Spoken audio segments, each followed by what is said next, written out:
Excellent.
All right, hello and welcome. This is Lucia the Bold, and we are back inside of New Arc Age.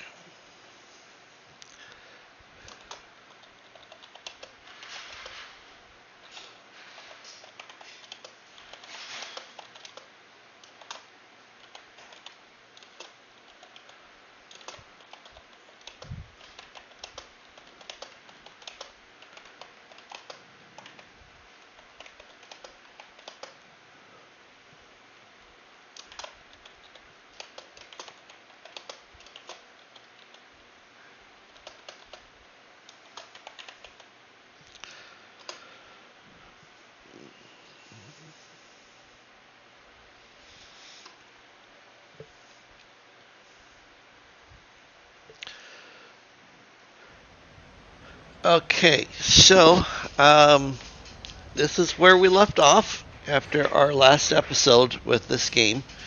We are back over here at the train station,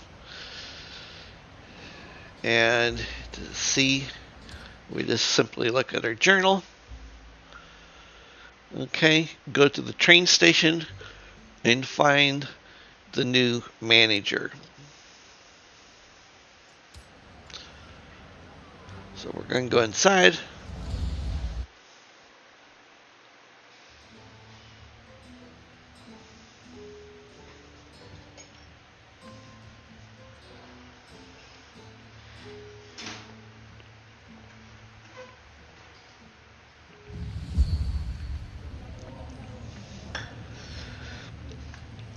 Alright, we are inside the building, and there's all kinds of little things to look at, you know, stuff on the walls and people and stuff to loot.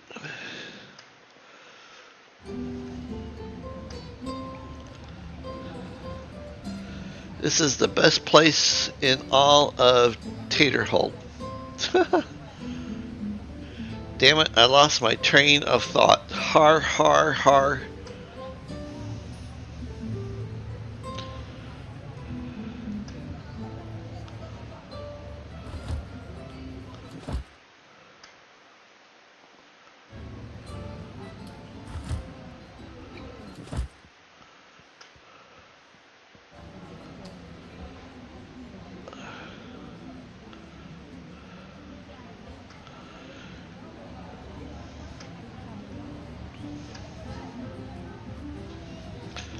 Alright, is there anybody we can pickpocket in here? It does not look like it.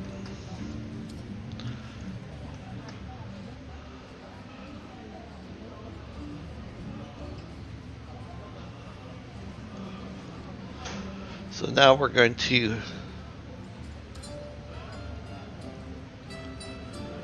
go over here.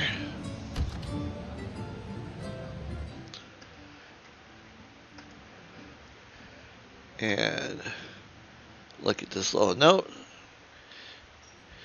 My aunt who caught the Iron Plague recently wasn't allowed on the train. She isn't even an elf, but a respected Taterhold's inhabitant in the 3rd generation. We must stop this horrible discrimination.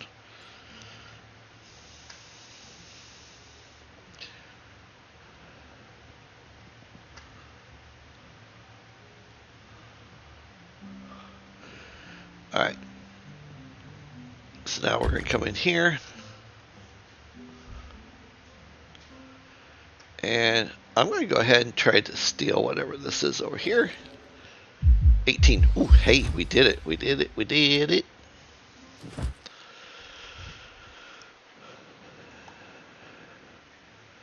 Okay, so let's see here. We'll put this on here. Give this to Mick. Give this to Mick. Give this to Mick. And we'll give that one to Mick.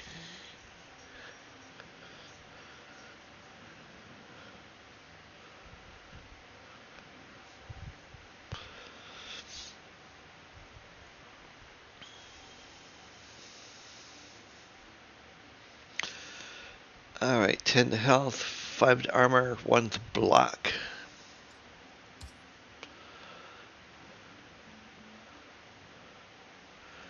Ten health, 5 armor, 1 to block. Okay, so it's the same exact stuff.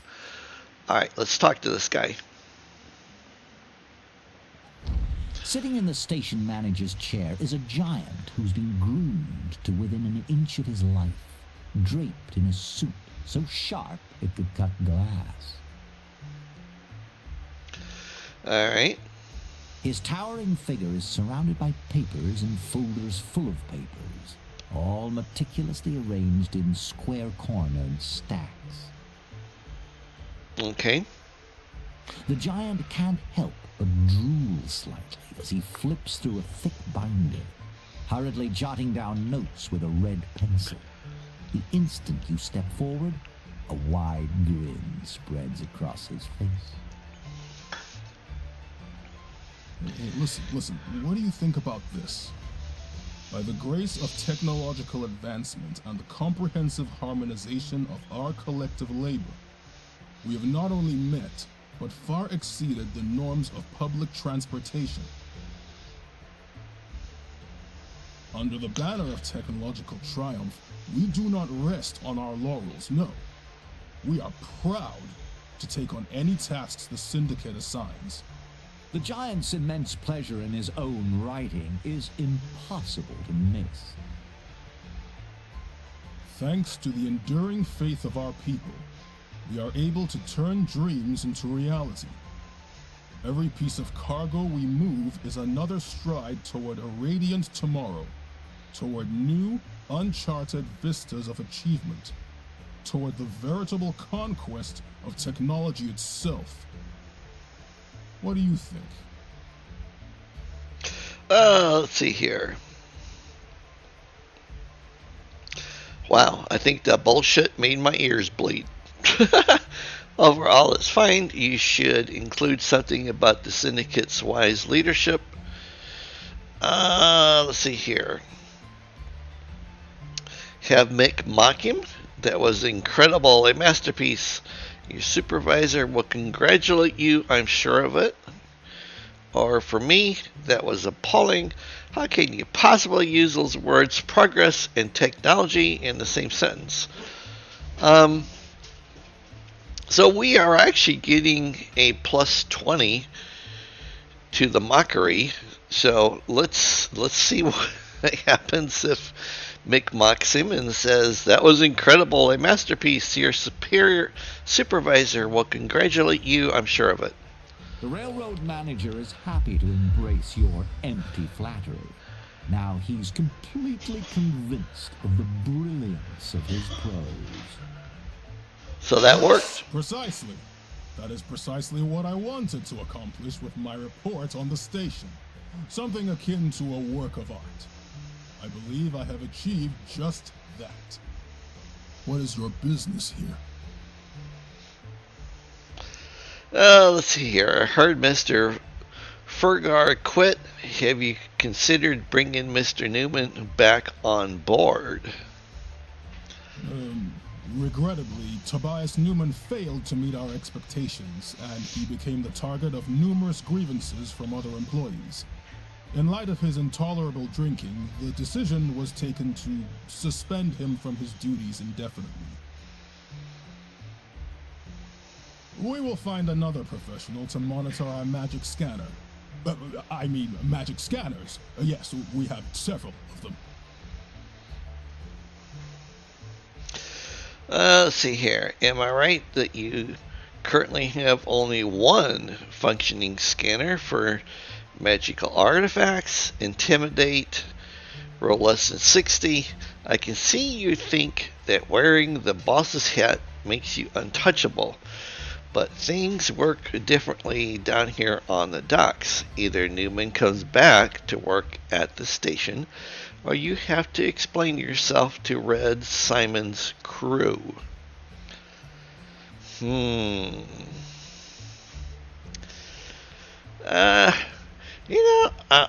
gonna go for the intimidation just to see what happens. Mr. Cogsmith is motionless for a moment. Whoa, I rolled a 1. That is awesome. Grinding in his massive head. Then, gradually, his expression changes. My apologies. I didn't grasp the gravity of the situation. I'll take the necessary steps to bring Mr. Newman back without delay. Rest assured, it will be just like he never left. I hope you and I can remain good friends. Perhaps you could put in a good word for me if you're able? As the saying goes, I work tirelessly in the pursuit of technological triumph.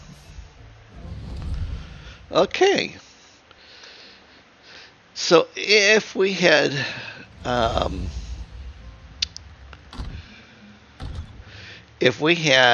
talked to him in regards to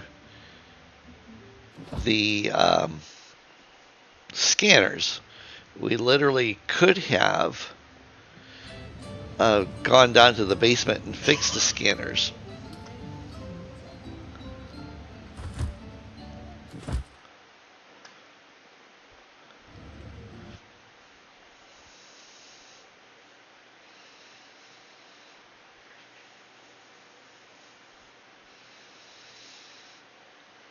But like I said, I like to try new scenarios.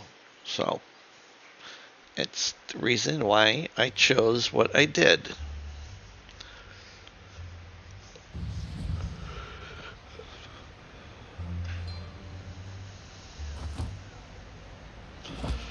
Okay, so now we need to open the journal. Bring the news to Simon. So we gotta go talk to Simon.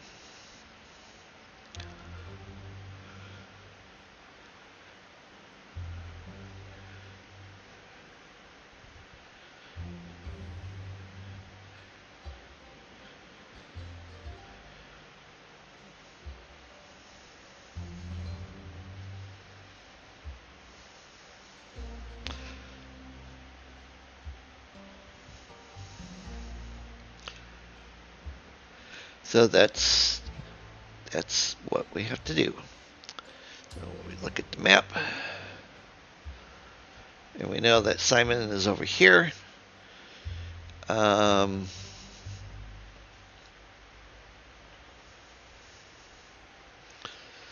We can definitely check on these 3 things while we are here.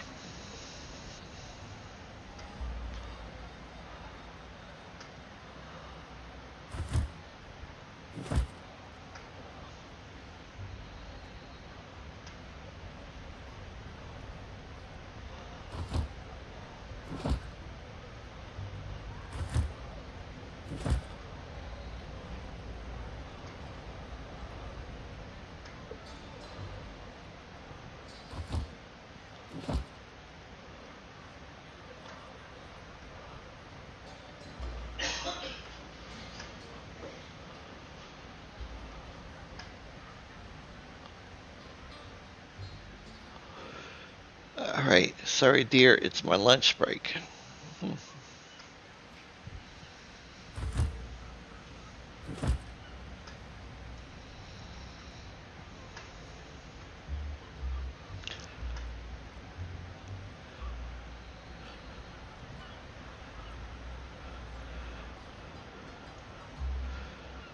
Okay, let's see where that first one is on the map.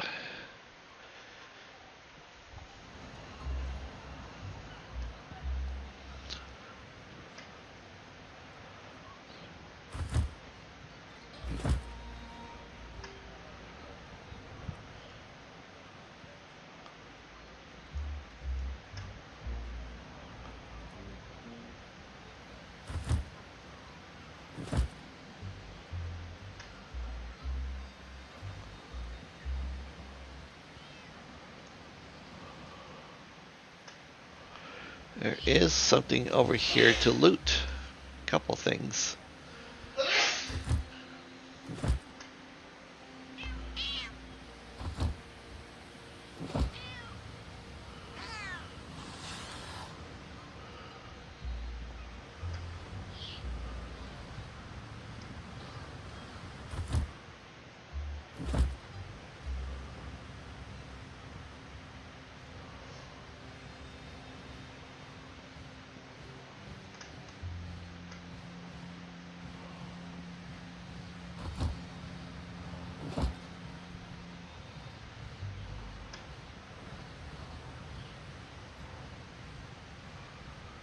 Alright, last time we were down here in the dock area. Oh, let's see what the scrap dealer has.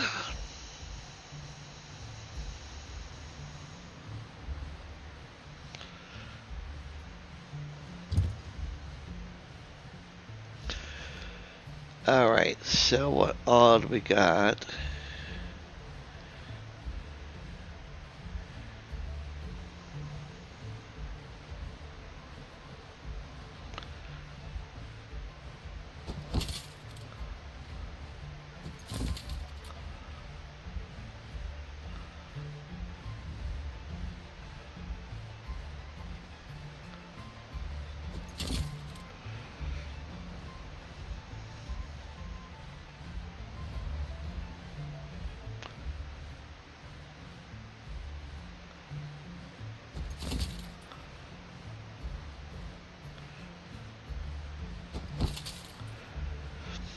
Okay, that looks good.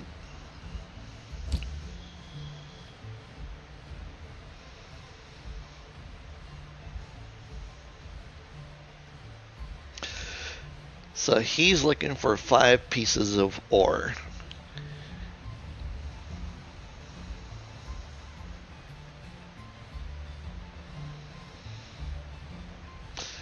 Okay, so he's got some special deals if we do that.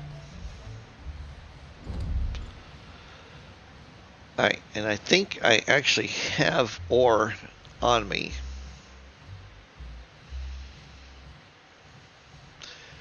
I have coal.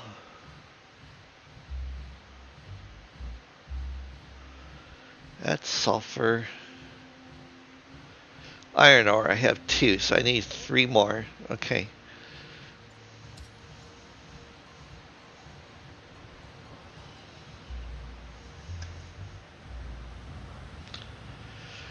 Alright, let's see here. Where is that first one at? Yep, okay, we're heading in the right direction. I think. Oh, no.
24, seriously, and I failed.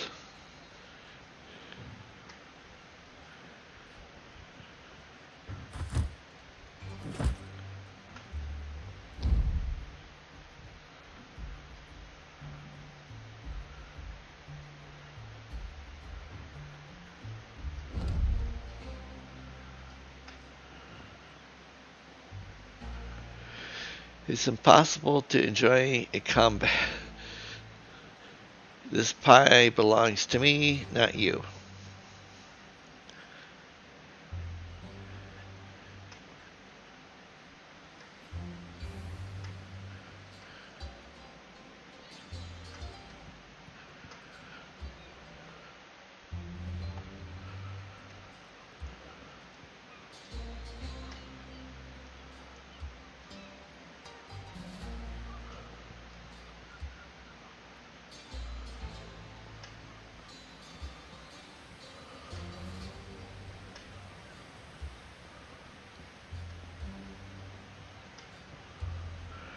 Alright, let's see here.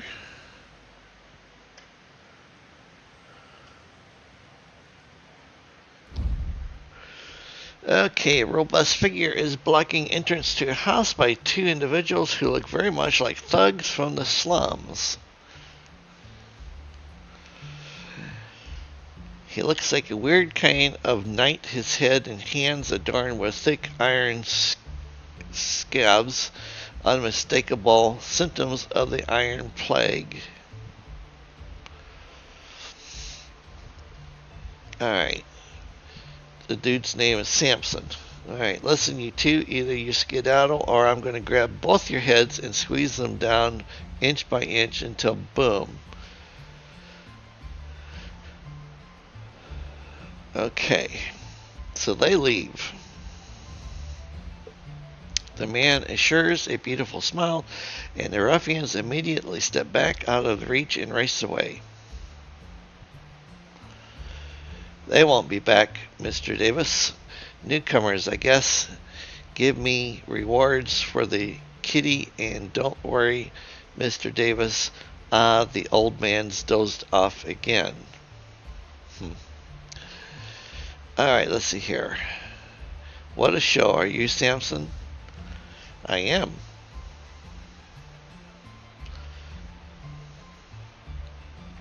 Dr. Worthington. Remember when we were at the hospital? This is one of the patients.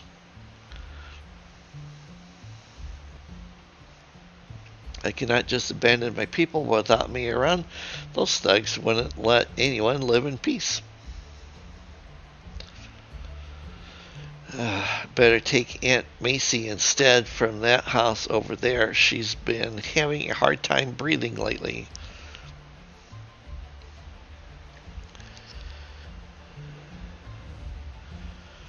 Okay, so we could offer to eliminate the thug problem. We can persuade, which we'd have to roll 25 or less to have him, if you agree, you'll be helping her and thousands of others. The doctor is working on a cure, and he's looking for people like you. Not everyone meets the criteria, you see. Deception, I would take a -2 because of the man being cautious. And Mick would get a big fat 0 to roll insight.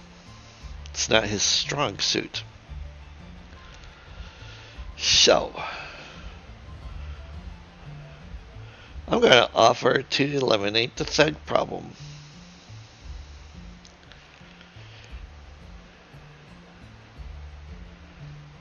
Okay.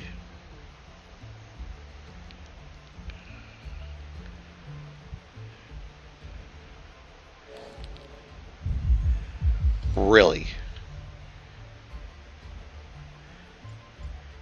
51 or more? I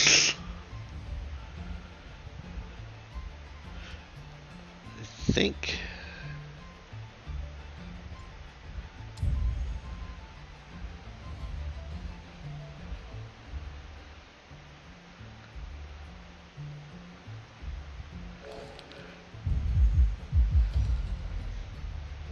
Why am I rolling so terribly?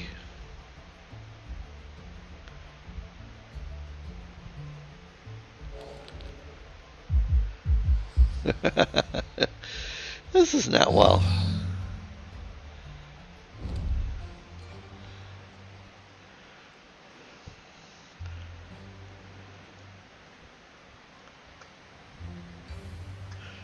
Alright. I wish you could mark this on the map here.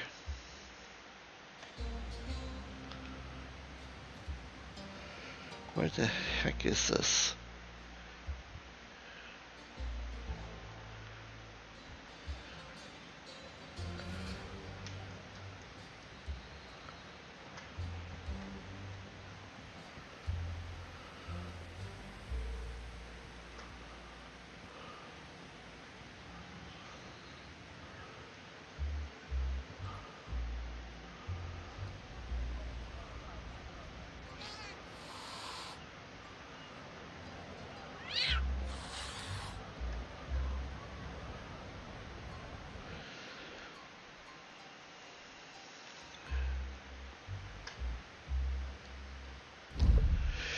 Alrighty, so these three guys, and this is like serious yuck in here because, you know, it's like feces all over the floor and stuff, and the furniture's all torn to hell, and the carpet's all ripped up, and it's a gross place. I bet it smells terrible.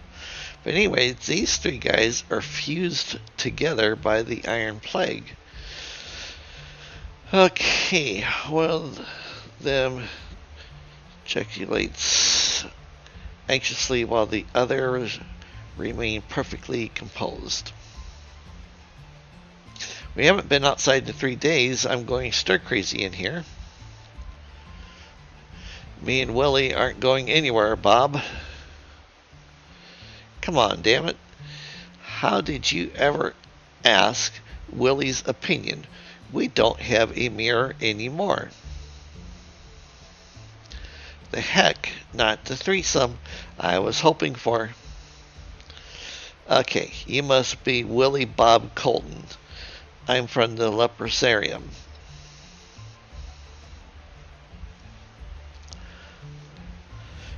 Alright, doctor asked me, thank you for the offer, but I have to refuse. I'm going to stay here and die at home. No discussion.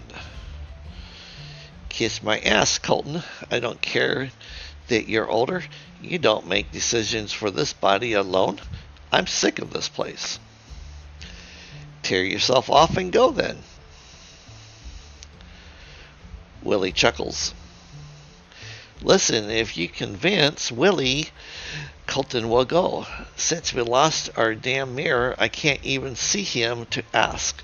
He doesn't talk, you know. Or get Willie to persuade Bob. His constant thirst for adventure is wearing me out. Let's see here. I'm on Bob's side. You ought to go to the Leprosarium. It's a shot. Ha, you think you're smart? Bite me. Convince Willie and we'll pressure Colton together. Alright. The siblings' turn to show you Willie pasted on their backs like an animated tumor. He's a bit younger and he clearly enjoys complicating things for his elder brothers as he keeps his legs elevated. Willie blinks and smiles. 1 blink means yes, and 2 no. Sweet. The boy is rhythmically tapping his fingers as if in tune with an unheard melody. Okay, I think you can still be saved. It's worth a try. I overheard some rowdies joking that it would be fun to split you into 3. You know what, kid? Your chances of hearing music in the Leprosarium are much higher than here. Okay, face is screwed up, an expression of deep concentration. Willie continues his finger tapping, nods to himself, and raises one hand and a thumbs up. He's giving a thumbs up. That means it's settled. Agreed, says Bob. Colton, please inform the Lepidarium on our behalf. Thank you.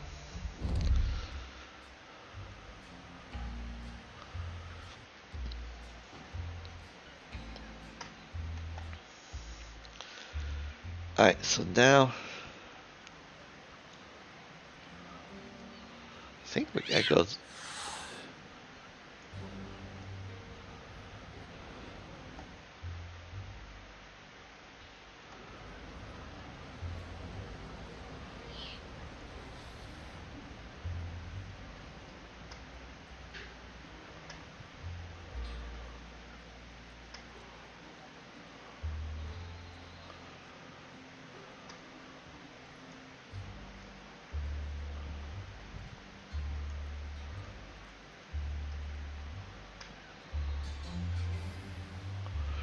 Oh, hey, strange creature.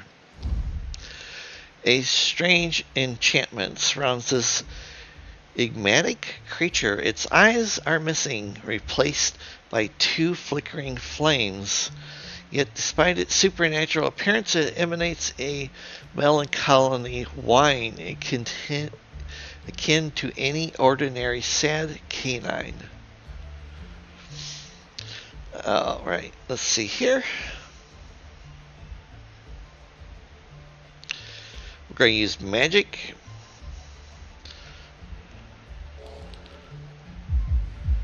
Alright, awesome.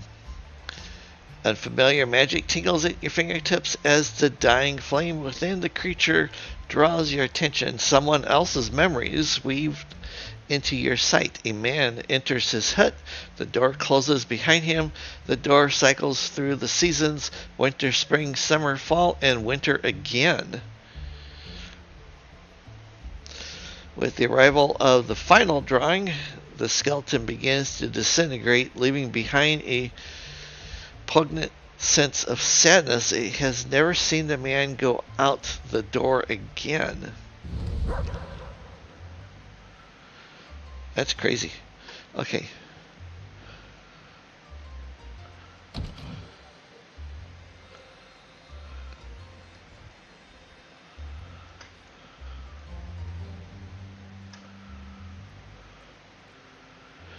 Alright, examine the amulet.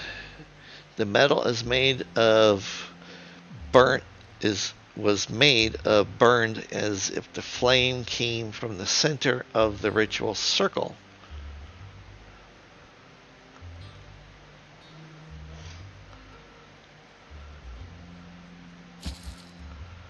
Alright, so that's the man. That's the reason why the dog, you never seen him again, and then the dog died.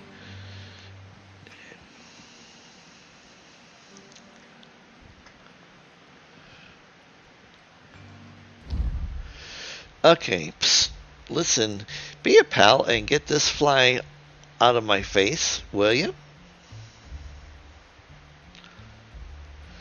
Okay, a particular creature stands near the building in place of a support column.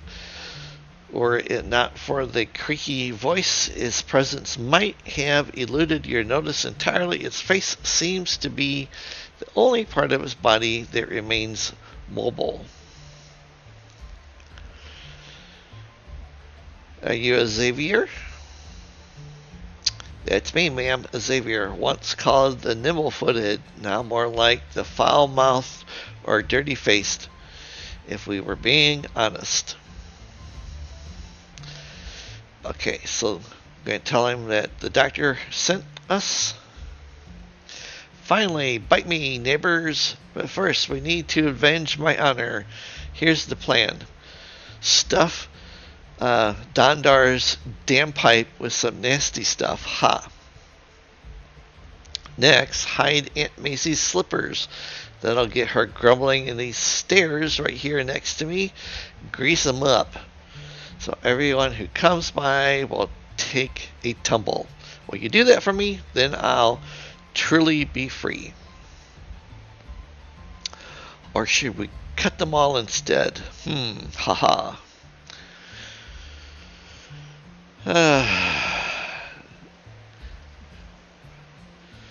Okay, well, I've got stuff to do this with, so we're going to go with that. Too bad I won't see it, but even the thought is amusing.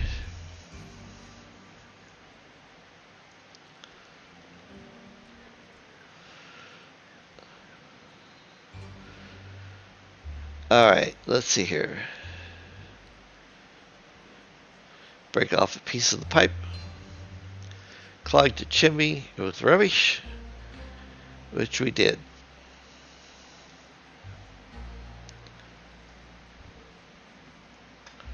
Oh hey, there's something over here to pick up.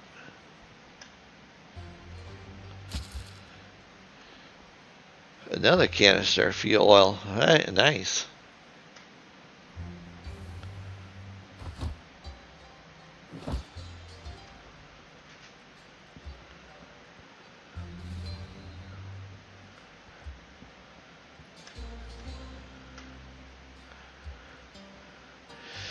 Massive boots with pads. You doubt these belong to Aunt Macy unless she's a veteran of the mage tech wars. Okay. Shiny Hessian boots.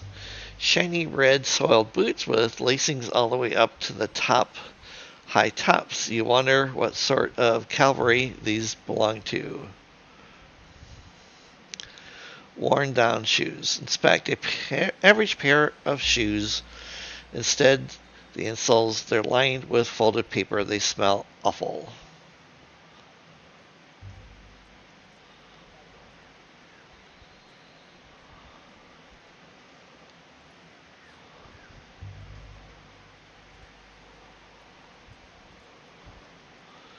Oh yeah, I think I was supposed to do an observational roll.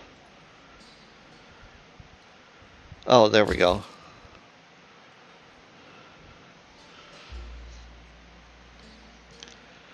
Okay. And then this is the handrail. A small canister of fuel oil, grease the edges of the steps. Or a small canister of fuel oil, fill the stairs completely. Okay, we'll do that, and that takes care of that. So that's done. Now we gotta go this way.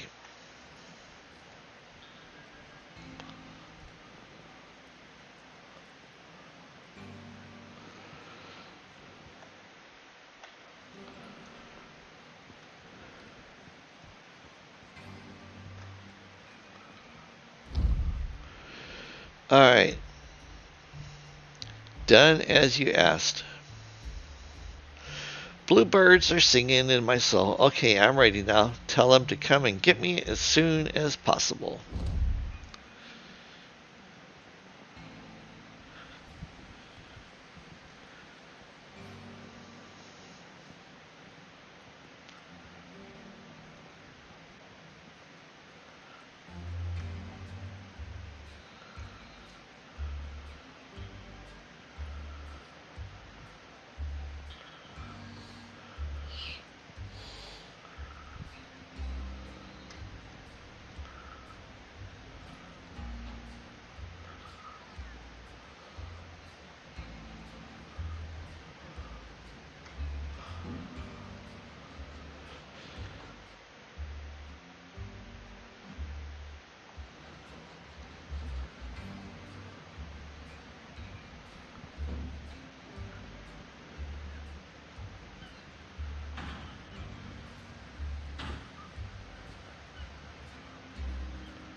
Alright, so Mick takes out the pipe coupling.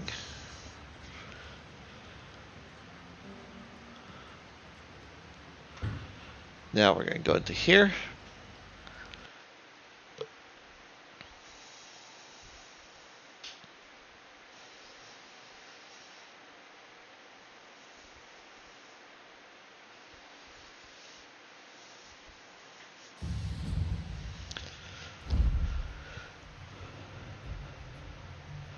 Okay.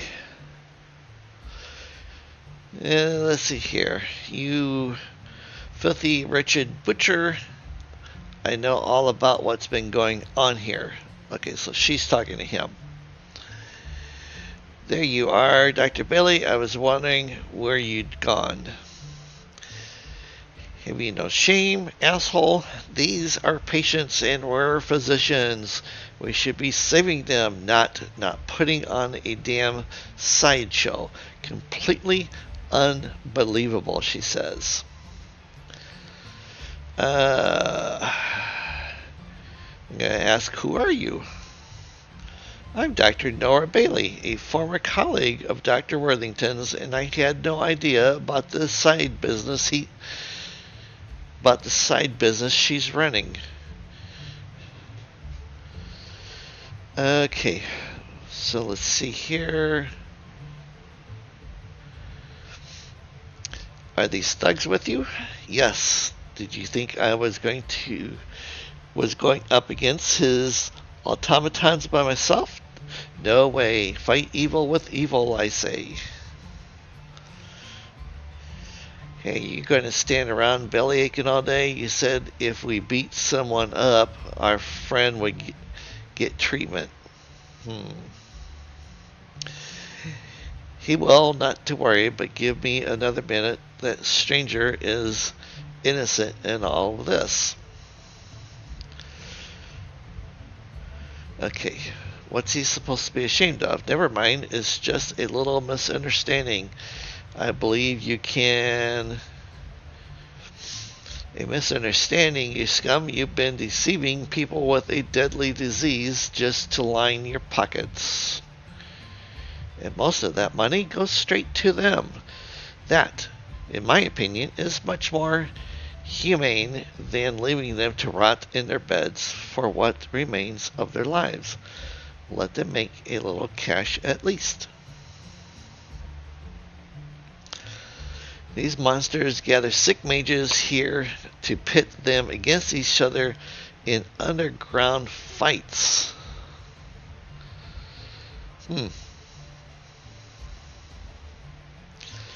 As for the wealthy being entertained by our little spectacle, they pay for the privilege and I pay the patients. That's not just empty promises, you know, it's real money. Boy, this place is screwed up. You show up on our doorstep with a bunch of ruffians to talk about honor? Funny. Are you two going to duke it out now? You're so not treating anyone here. Who are these rich folks you mentioned? Folks with particular needs. They get very bored, you see, and need some entertainment in their drab lives. Bureaucrats, factory owners, famous scientists, Zindos folks. These animals are everywhere. Let's see here. There's no cure for the Iron Plague. We examine the patients, sure, but treatment to him means stitching them up so they can go on fighting, or dousing them with stimulants which worsens their condition. Patients who are destined to die, I will remind you, they know it too. With my help, they're at least able to help their loved ones before the end. Their families are not going to thank you for interfering, Nora.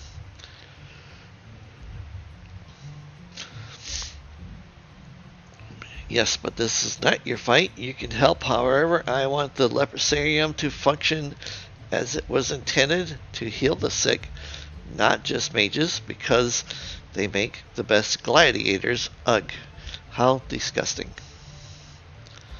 I advise you to let us settle this, or consider the patients. They're entitled to make their own decisions. They agree to participate in these bouts, help her, and you're taking away their only opportunity to make a bit of money from them. Dr. Worthington, now if you choose to help me and keep your mouth shut afterwards, you'll have my gratitude again. Mick. Well, I don't see anything wrong with fights if these ill folks agree themselves.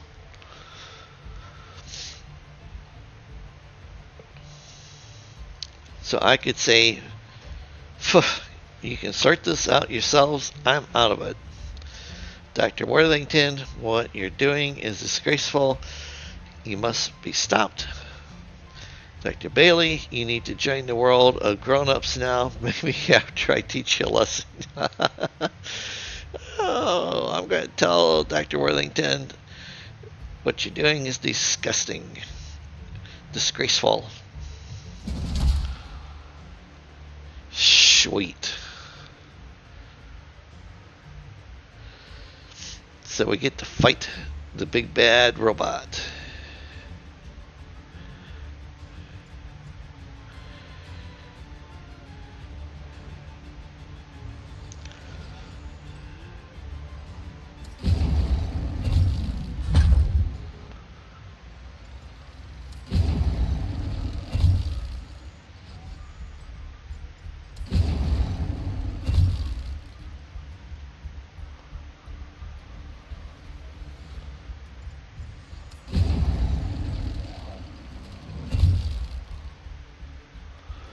What the heck? Why can't I hit this thing?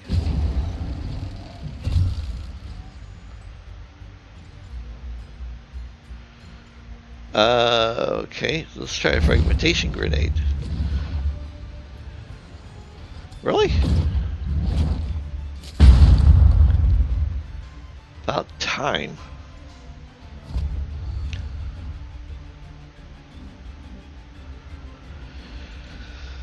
Okay, combustion causes a burning unit to explode, dealing damage to every enemy in range. Removes burning status effects 15 plus 1d6.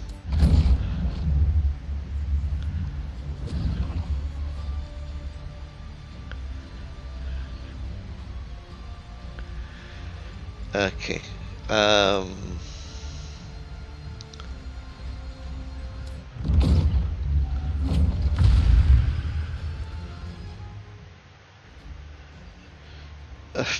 Come on. Why can't I move forward?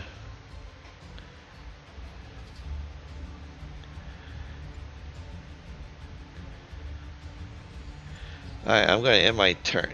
Well, maybe I can hit him.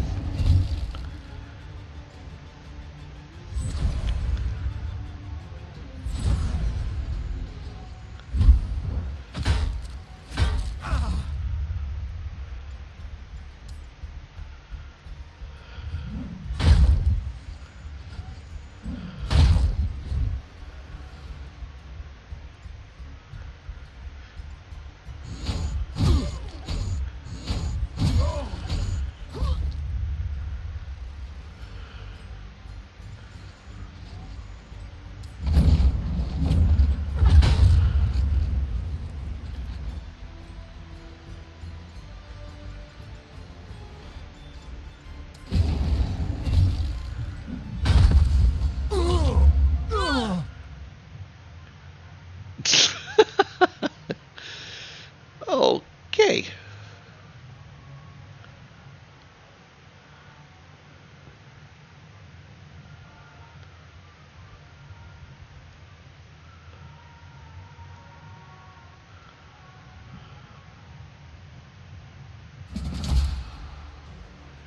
Oh my goodness, this is a big fight.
Call upon the shadows to gain dodge, slipping between the sparks.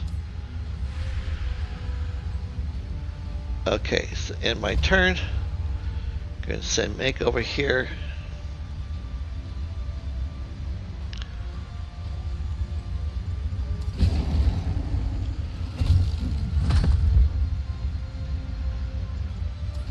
Then we're going to hit this one. Nope, I guess he can't. He's not close enough. But we can throw a flame grenade in here.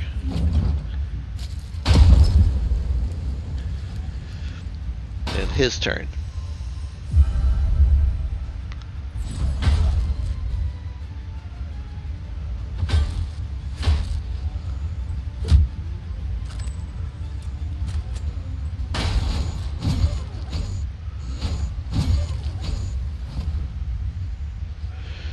Okay, I'm going to move up a little closer.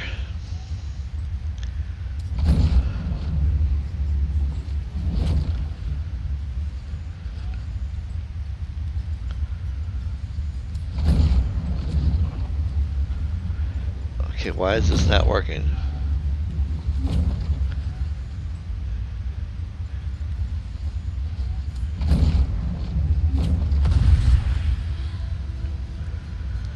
Alright, excellent. That worked.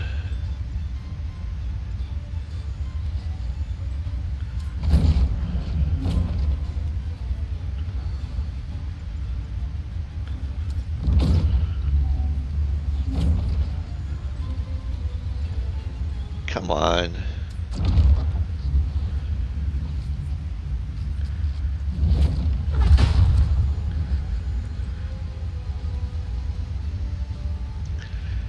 Alright, select your doomsies to proceed.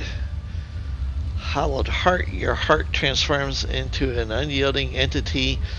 Emotions are echoing faintly, overshadowed by the supremacy of your will. A natural gaze, your eyes shrouded in shadows that cast a gruesome horror on everything they behold. Tortured vision. I'm going to go with this one.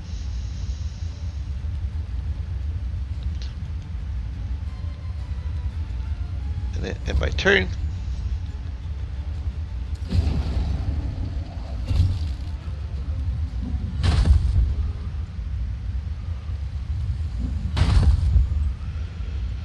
Alright, and Mick's turn.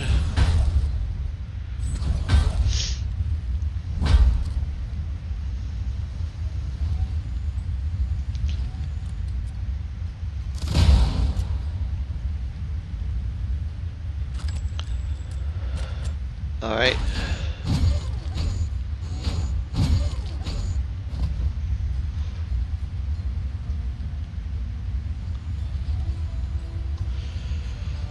Okay.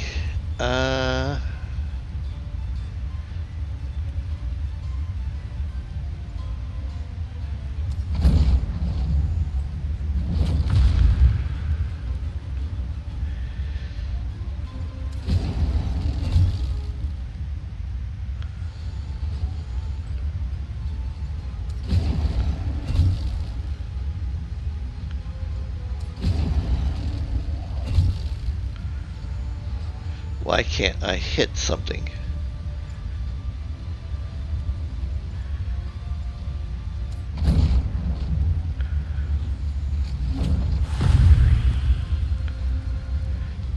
Well, that worked, but it just...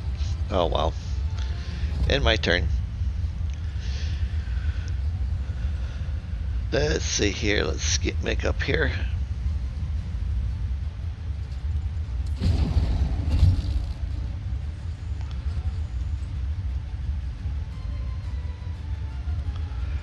Apparently he can't move any further.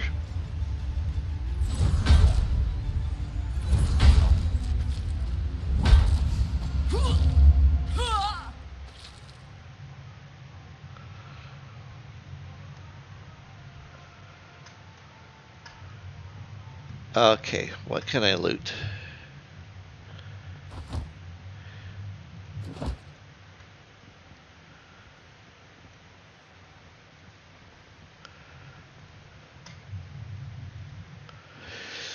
Okay, Fulgur on Cuttlefish 3-1.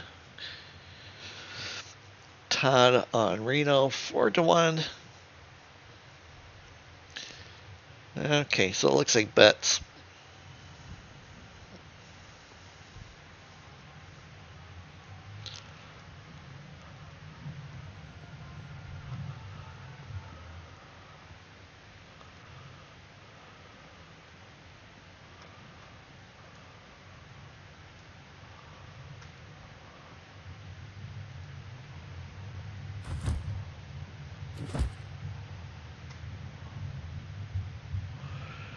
Automaton that's making strange sounds. It seems that something is wrong with its operation. There are traces of blood on its metal body as if someone was attacking it. Mechanics inside and a diesel tank were damaged severely so that it won't function properly again. However, a few spare parts might still come in handy. Yeah, I'm going to have Mick take out the valuable part. Oh, come on. Really?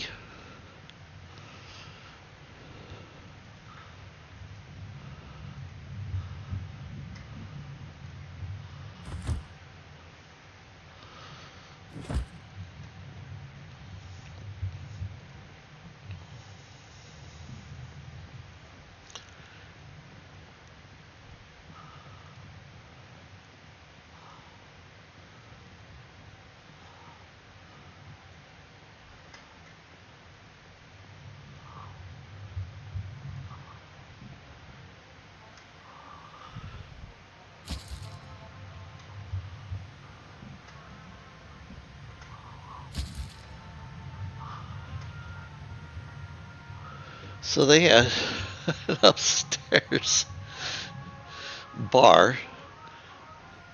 God, this place is seriously messed up.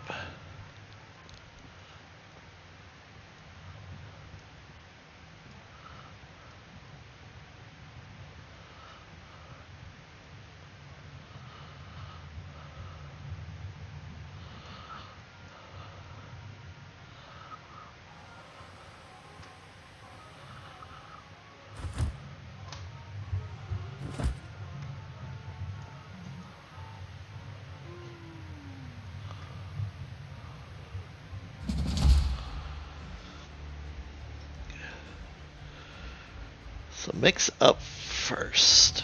All right.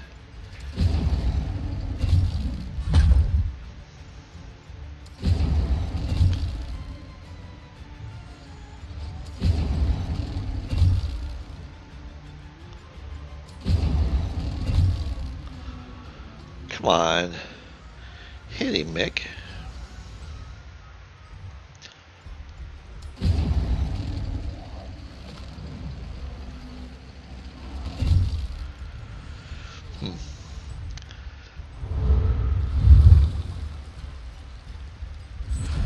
A voodoo.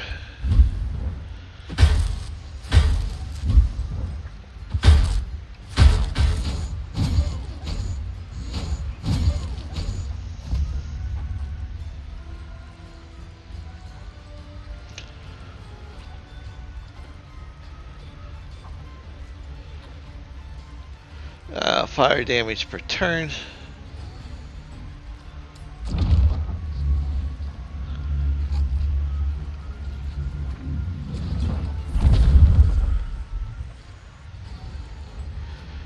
Okay.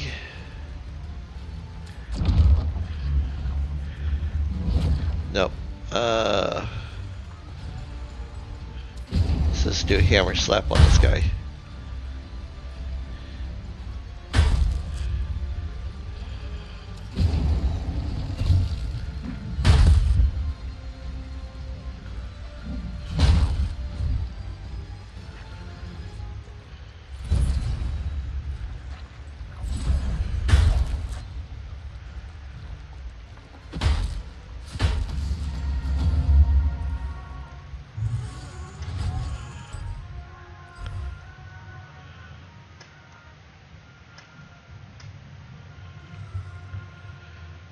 Alright, pages are crumbled and faded, but the last entry is still legible. I should never, that doesn't even make sense, have jumped into this mess. I'm not exactly tough. I'd hoped I could do something. Okay.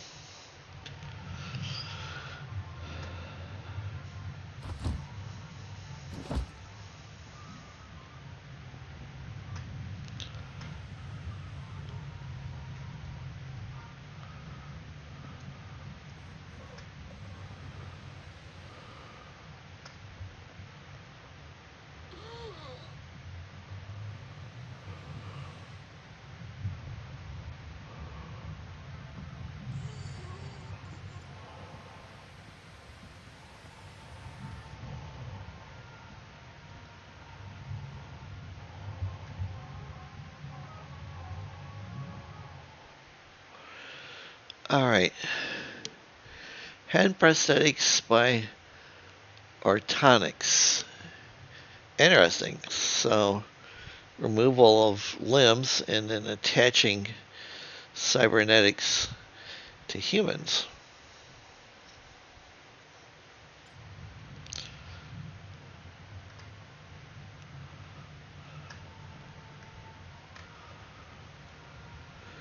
Where is this star at?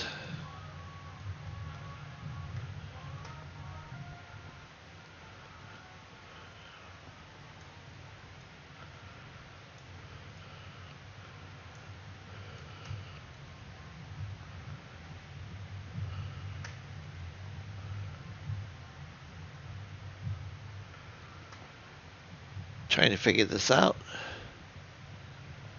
It's like there's supposed to be something here.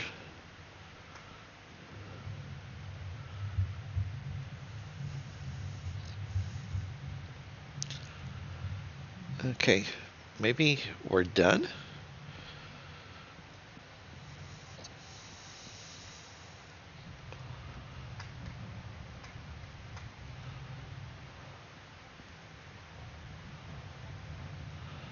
Alright, I'm going to leave.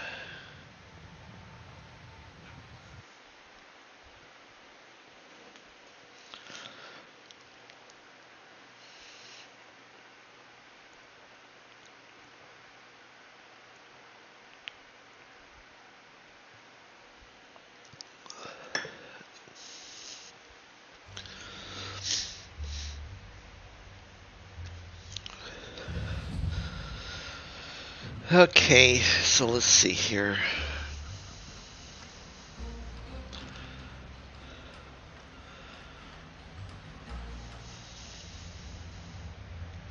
Oh, okay. That was this place.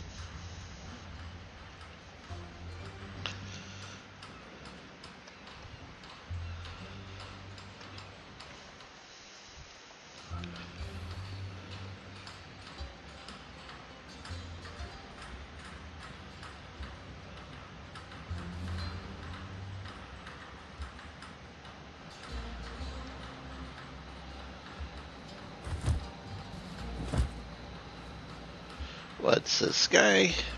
Boo. Hey you, I'm Boo. Give me a fish and I'll fill your life with myrrh. Alright. Let's see what you have to offer. Offer one fish.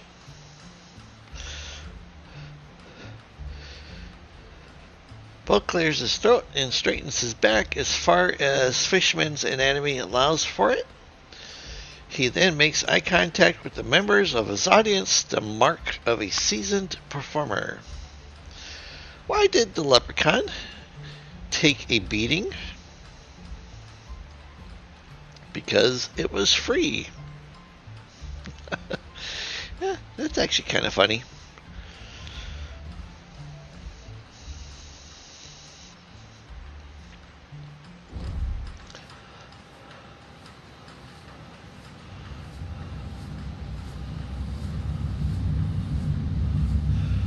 Okay, looks like it's gonna be shortest to go this way.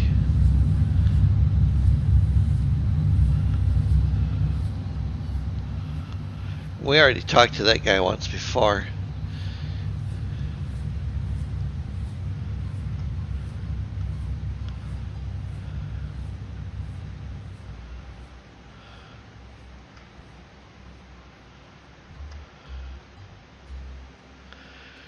A group of thugs are eyeing Mick with obvious disgust and hatred. Well, well, if it ain't old Mickey Stick the Prick in any hole Mortensen. I think he's even sober today, boys. And you're always saying miracles aren't real, Bobby. What's wrong, Mick? Money tight? Run out of the good old wonder powder? Have you considered moonlighting at a brothel? There's gotta be demand in this freak-infested town for one of your kind. In conclusion, he loudly clears his throat and spits on the ground by Mick's boot. The giant ignores him. Let's see here. Mick, stick the... What did he mean by that? Mick, stick the... What did he... Huh. That's just Joe trying real hard to be clever and poetic. I bet he spent half the day coming up with that fancy jumble of words. Joe isn't a man of high standards, partner. You're gonna eat your words, Mick.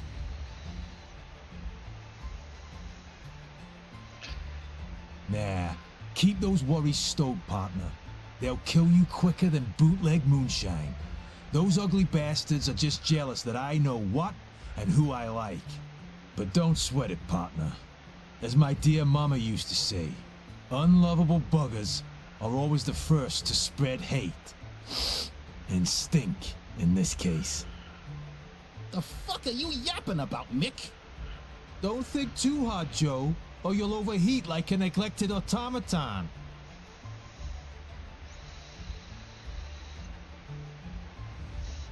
Let's see here. There we go. Seems like it, partner. What do you want, Joe? I'm on important business here. So get to the point before I run out of patience. That's tough talk coming from you, Mick. But Simon's name isn't gonna protect you. Look at the newspapers. Your debts are due, old pal. Today. If you're not ready to pay with honest work, then, well, the big man said he's willing to accept blood instead. What do you say? Boy, that's rich. You talking about honest work? You should have stuck to breaking rocks. Safer.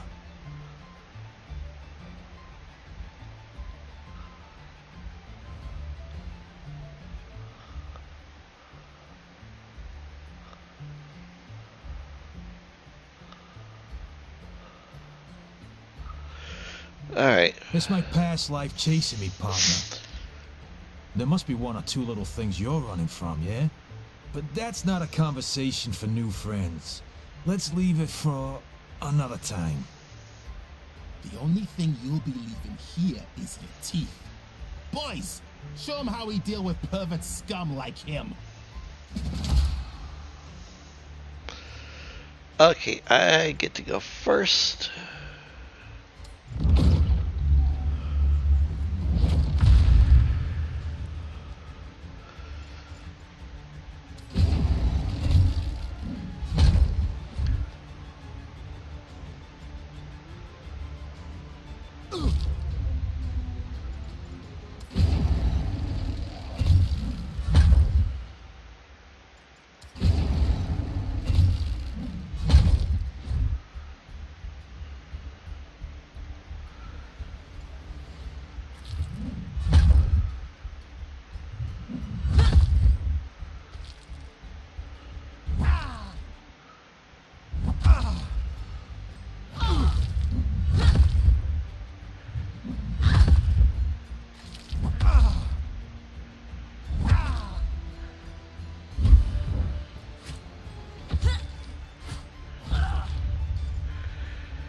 Okay, let's see here.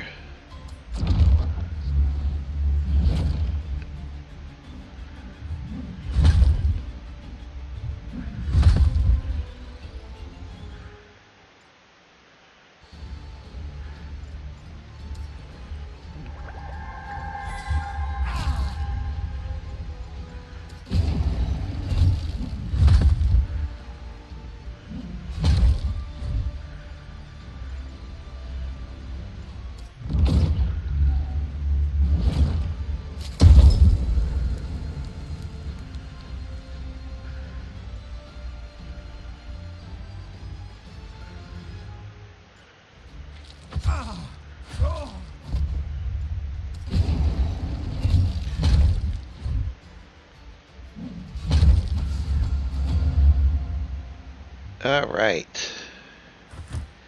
Do some looting. Looting. And looting. Now we'll go inside.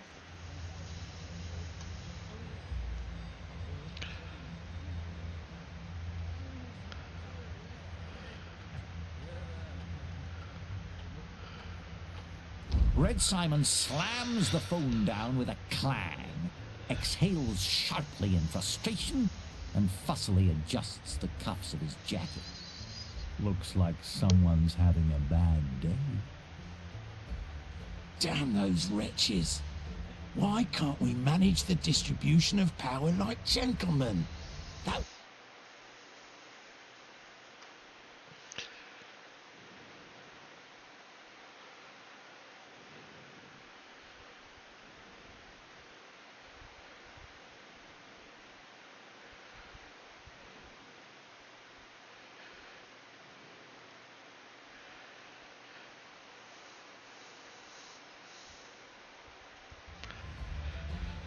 With a Okay. muttered curse, he picks up his whiskey glass and takes a sip.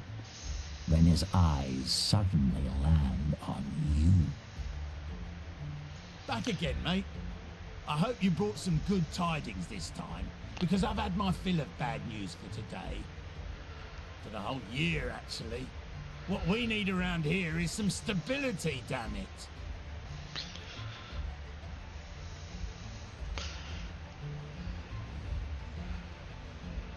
I knew you'd handle it, my friend. It's in your blood. Many thanks. Red Simon firmly clasps your hand, his eyes narrowing as he briefly scrutinizes you. His approach to everything is very businesslike, a reflection of his pragmatic outlook on life. You know, you've got a real knack for this kind of thing. There's another matter I could use a hand with, if it's not too much trouble, that is. Let's see here.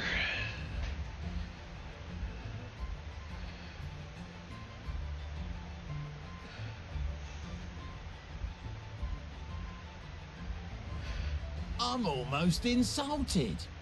Is this the first time we've conducted business? Of course I'll return the favour.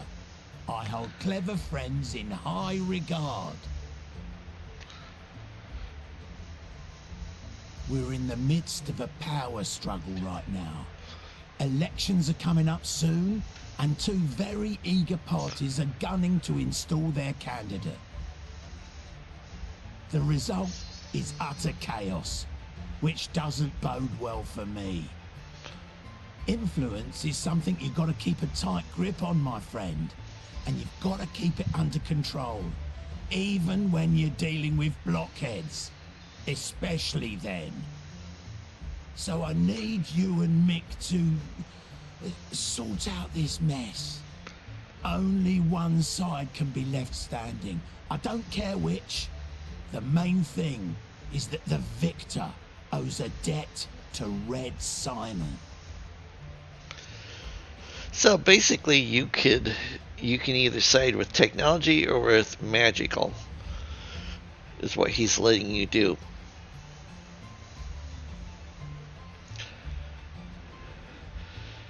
Let's see here. Who are these parties exactly? I need a clear picture of what.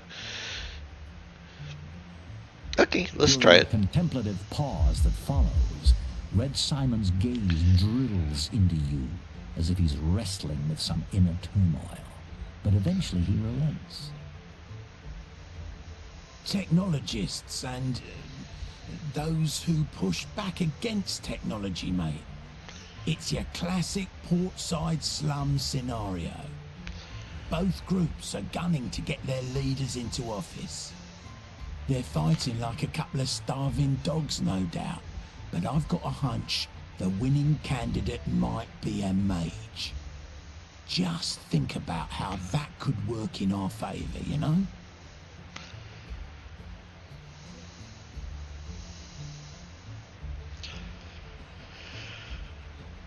Have a chat with the representatives of both candidates.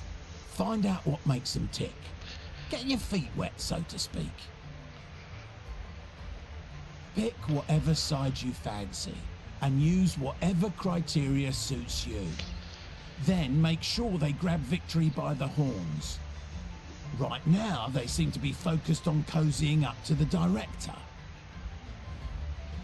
I don't give a damn who comes out on top, as long as they don't get in my way. Too many deliveries have gone down the drain because of these ridiculous showdowns. I don't have time for this.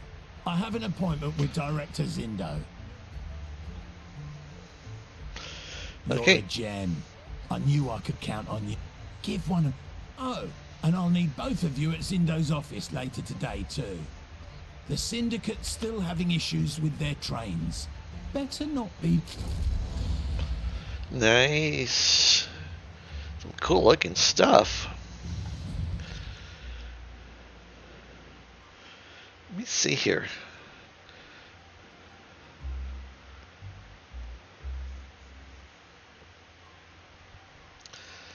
Hellfire Mage. Ooh. 5 to occult magic and 10 to health.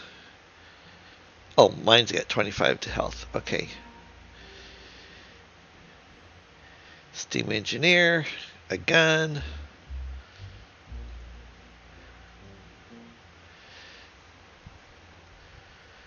Okay. Is this a special ring? Oh, plus 5 to persuasion and plus 5 to deception. Hey, that would stack. So I'm putting that on. And then I also get to level up. So let's see here. Remember, once again, I said if you don't know what something is, all you gotta do is just pass your mouse pointer over it and it'll tell you what it's for.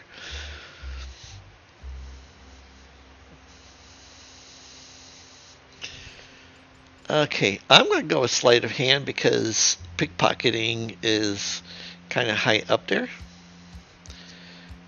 And I'd rather be able to roll under 30 or under, than to do it with 15. Alright. Let's see here. Through diligent study, you have developed a deep understanding of the nature of magic. You gain a plus 5 bonus to your magic core. Timekeeper gives you a plus 5 deception bonus. Sadomasochist boosts survival by 5. Stone Skin increases your block by 1. Quick Hands boost your sleight of hands by another 5. Diplomat boost your persuasion by 5. Eagle Eye boost your critical multiplier by 25%. That's a really good one. And then this Sixth Sense boost your initiative by 2. So, actually, I'm going to go with Quick Hands on her. And then next time I get offered, I'll take Eagle Eye. And now I'm going to do Eagle Eye now. There we go. Alright, and then I think we got some bombs to give to Mick.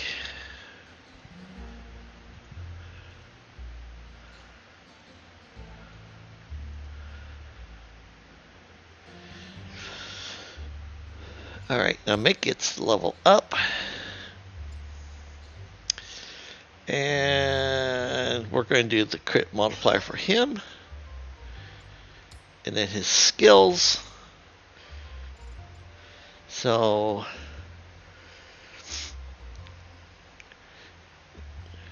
sleight of hand. I don't ever have him pickpocket. Survival. Okay, comes from experience, guided by wisdom. Observational skills. That might be good for him.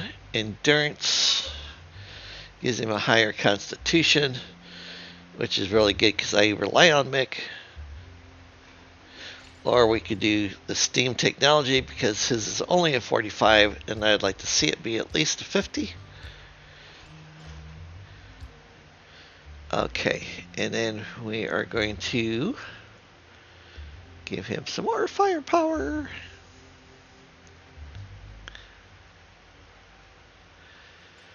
All right, excellent.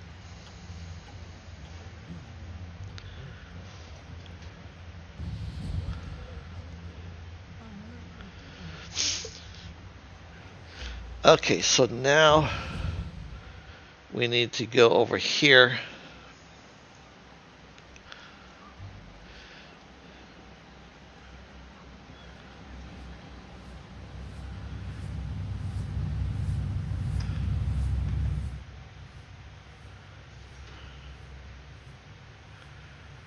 Yeah.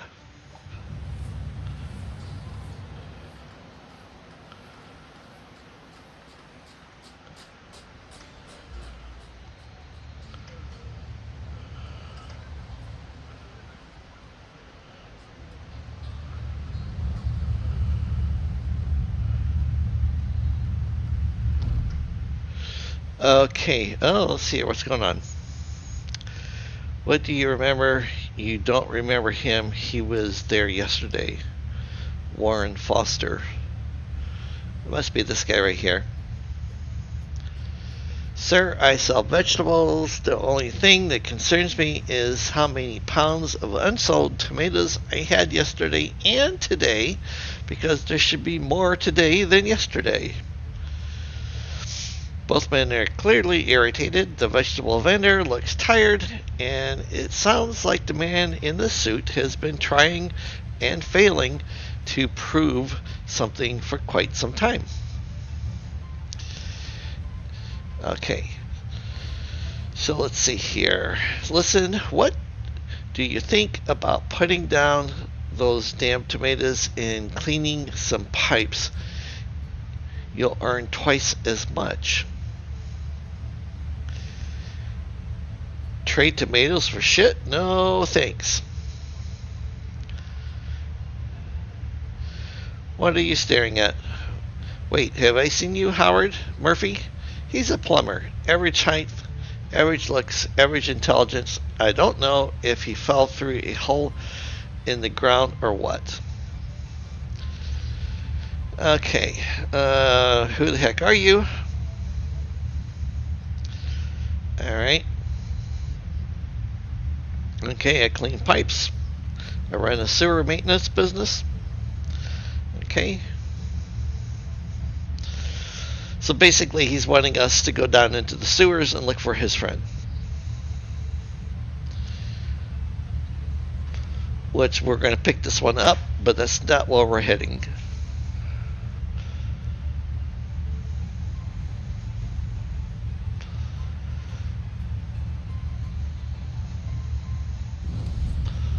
Okay, so we're going to go down to here, though.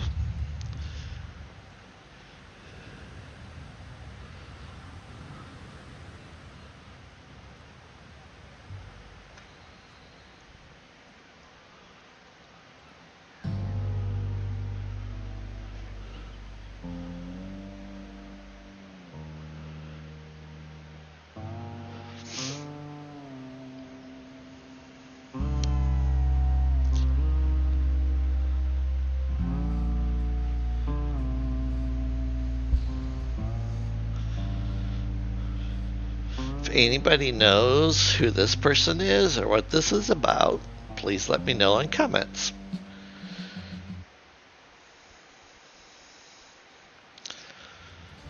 You're right on time. Excellent.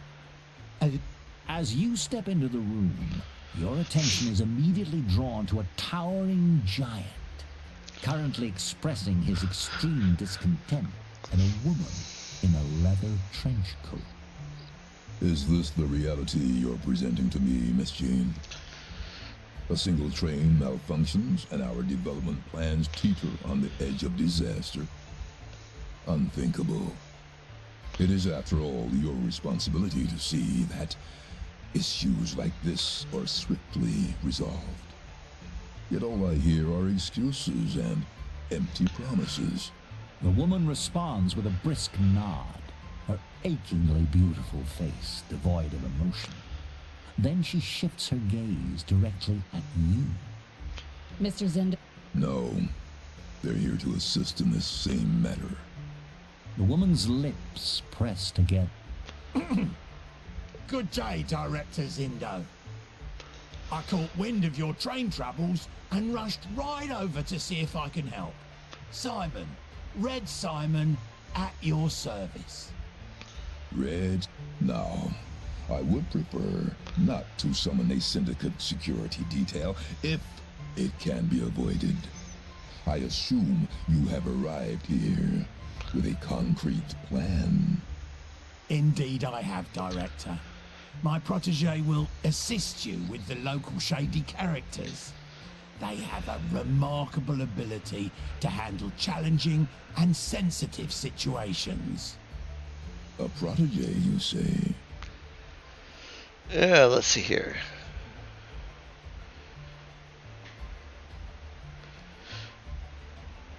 Let's get a few details out of the way. You answer only to me, and don't get the idea this is a partnership. Now enlighten me on what skills you bring to the table.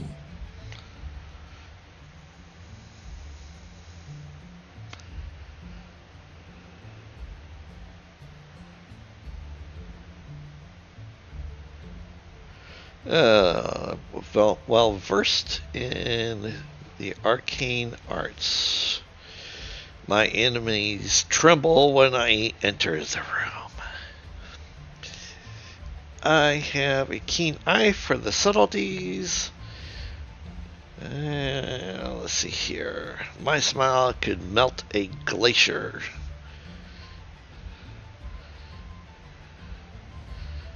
Silently flex your muscles. Seriously?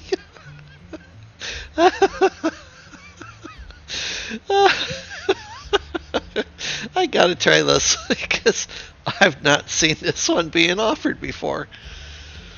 So you prefer to boast about your brawn rather than your brain. I see. I'm not exactly stunned by your display, but as long as you get results, that's all that matters to me. Excellent.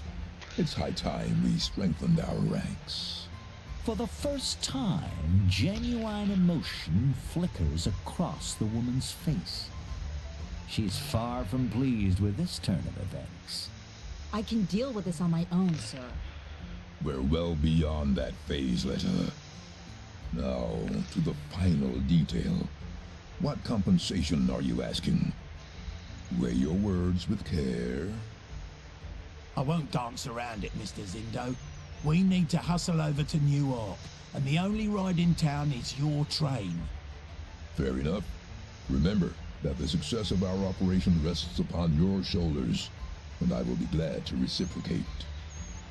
Miss Jean, you will guide this traveler through the particulars. You're dismissed.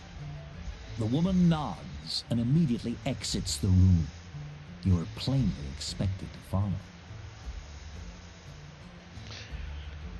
Let's see here. Zindo arches a single eyebrow. I expect that you're more action than words, but as a courtesy, I will spare you a few moments. I trust you will get started on your task immediately after. Traveler, if you believe I oversee every single aspect of life in Tatterhold, I assure you, Mr. Harrington commands respect in the highest echelons of society. I suggest you think twice before repeating any slander you may have heard.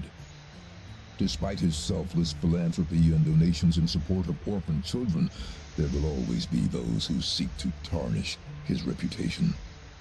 Fortunately for these malcontents, Mr. Harrington is less concerned with public opinion than others of his standing. One can see at a glance that he is a refined gentleman of the capital, and not well suited to grim Tatterhold. Okay. All right. Whether it was Zindo's harsh words or the nature of her assignment, Miss Jean's vexation is palpable. Yet, as you exit Zindo's office, she quickly reassumes the neutral facade of a no-nonsense professional. Looks like I've got no choice but to bring you two along. Just know that I'm the Frontier's sharpest headhunter, the one Zindo trusts with his private dealings. Call me Letta Jean. The rest is not your concern for the time being. Okay, let's see here. We, as in a team, what's your angle here? Are you always this serious? Miss Jean fixes you with a stern look, clearly irked by your question. Yes, as in a team. Just so we're clear, I'm in this with you. It's my responsibility to get that train running again.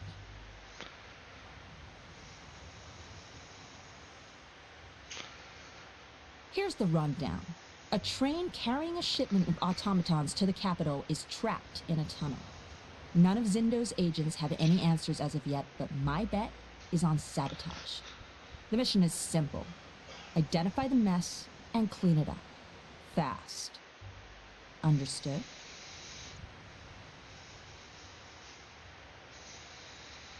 Director Zindo is less. They will face the consequences of interrupting the Syndicate's agenda. Zindo has placed his trust in me, and I will not disappoint him. Woo! Start in the tunnels. If the train isn't functional, that's your first clue. And if our intel is correct, some magical critters are lurking around the site too.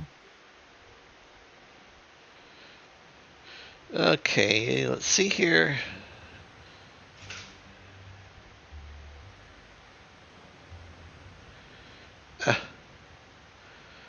Alright, let's unravel the train mystery. Well, no point dawdling then. So if you had picked the second one, she leaves your party.